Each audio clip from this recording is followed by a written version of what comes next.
كنت قاعدة بقى وقررت ان انا النهاردة مش هعمل اكل وهناكل بقى بواقي الاكل بتاعت امبارح. بس لقيت بقى الباب بيخبط عليا ففتحت لقيته ابن اختي جاي من الدرس بيقولي بقى انا جيت من الدرس عليكي علشان بقى اتغدى معاكي النهاردة علشان بقى ماما تعبانة ومش قادرة تعمل اكل. قلت له بقى خلاص يا حبيبي ماشي تنور، بس تحب بقى تاكل ايه؟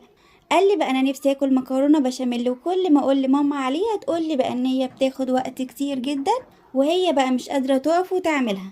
قلت له ازاي بس هي ما بتاخدش وقت خالص؟ قال لي بقى مش عارف هي مش راضيه تعملها لنا. قلت له خلاص ولا تزعل نفسك، تعالى بس اقف معايا كده ساعدني ومش هناخد بقى نص ساعه وهتكون خلصت، وكمان يمكن اقل. هو بقى ما كانش مصدق خالص، بس فعلا عملناها في اقل من نص ساعة. قلت له بقى خد الصينية دي وروح بيها البيت وكلوها بقى مع بعض.